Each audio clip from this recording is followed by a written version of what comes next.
want you to set me on fire. Come on, what is that from? When we catch who? Is it like a TV thing? Hi, I'm Emily Blunt, and I'm gonna guess some lines from my films.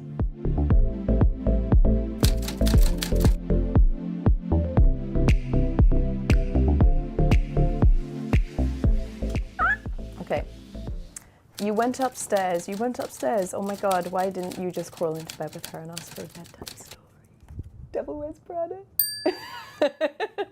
You went upstairs, oh my God, why didn't you just climb into bed with her and ask for a bedtime story? Okay.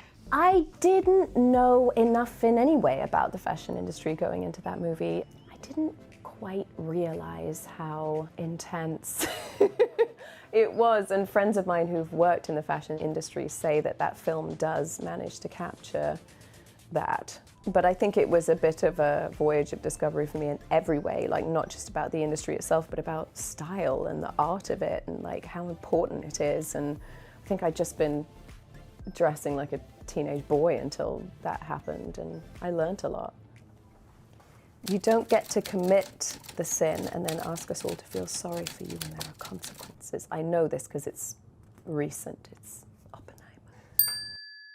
You don't get to commit the sin and then have us all feel sorry for you that it had consequences. For Oppenheimer, I prepared by reading the book that the movie was inspired by, American Prometheus, which is like that. But there were so many wonderful little snippets of her and indicators of sort of what a startling force she was as a person and how unusual in a way she was for the time, what a nonconformist she was. She was pretty fierce, and there were wonderful clues in that book that unlocked the mystery of her for me. I mean, I always felt that you are left with this feeling of ambiguity as to, and it's probably due to Cillian's sort of very mercurial, beautiful performance, that keeps you leaning in, wondering what he feels about what he's created. You really see the trauma in his character of what he's unleashed on the world and how conflicted he probably is about it. But what was interesting is when I read the script, I sort of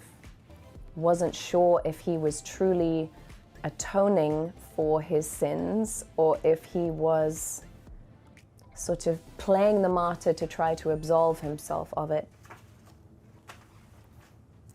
We're on the brink of adventure, children. Don't spoil it with too many questions.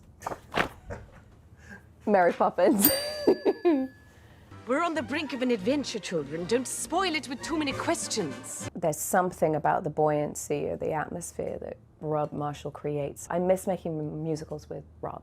I mean, he gives you wings of confidence and freedom. I think it's still really unnerving singing in front of people. I had terror taking on the role of Mary Poppins. I think that the fact that it had been played by somebody so iconic and it was such an iconic role, the pressure I probably put on myself to kind of carve out new space for myself and make a different version of her, I think maybe that's the most scary part.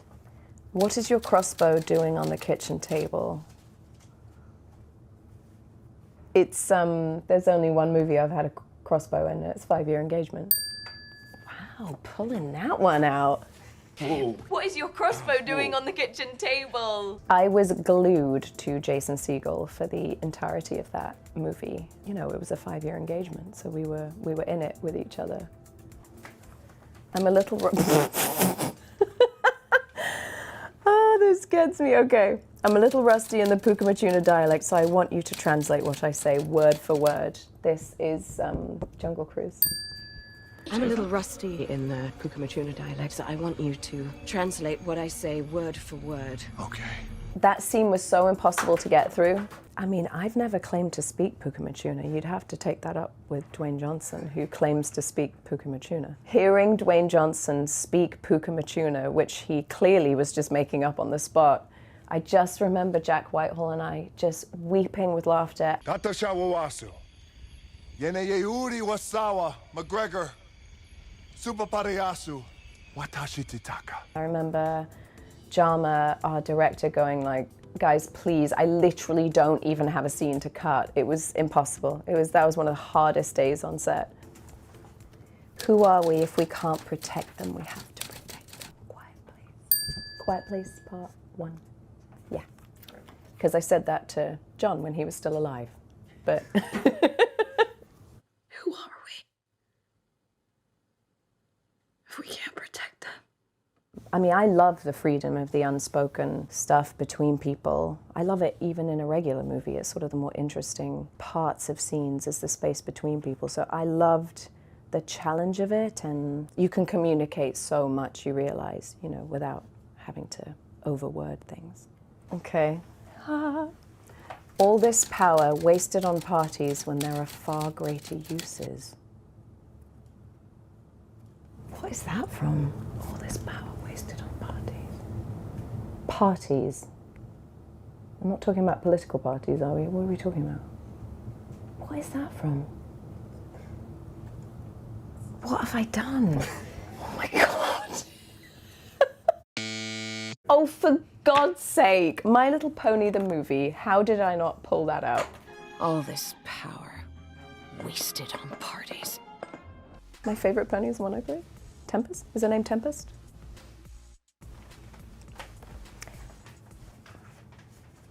Anything is possible because I'm not the girl I used to be.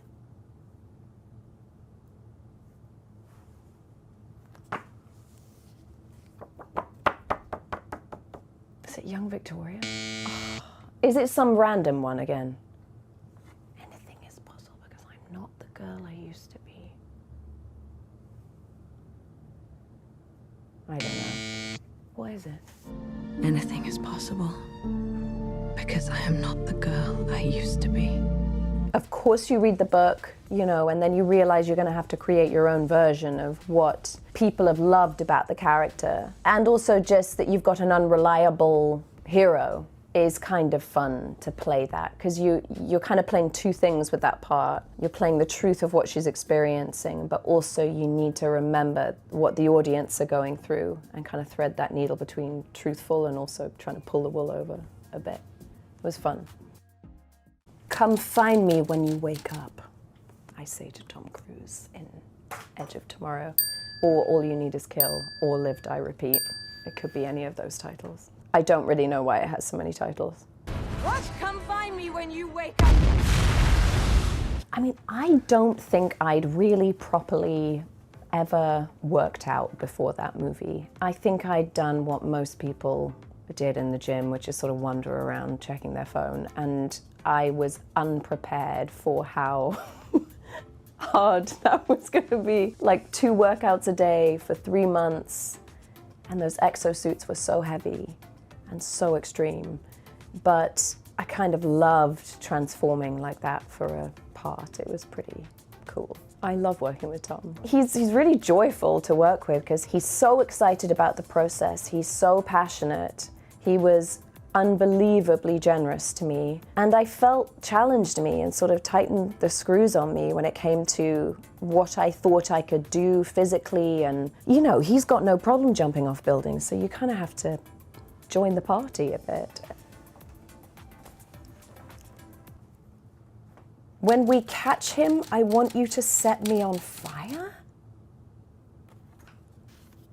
When we catch him, I want you to set me on fire. Come on, what is that from? When we catch who? Is it like a TV thing? Is it Boudica? Yes. That was my first TV job. Boudica, Warrior Queen. When we catch him, I want you to set me on fire. I remember it was in Romania. It was the middle of winter. I remember loving it. Like we were such a crew together staying in Bucharest, Romania. And I remember the cold. I remember the horse riding was really scary, sort of bareback horse riding in it. Everyone covered in blue woad.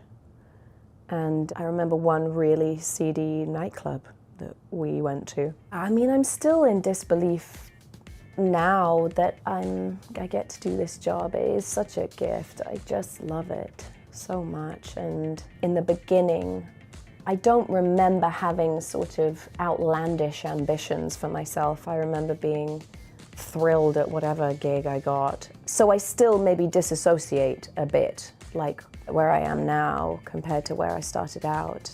But I'm grateful, I guess, for the journey.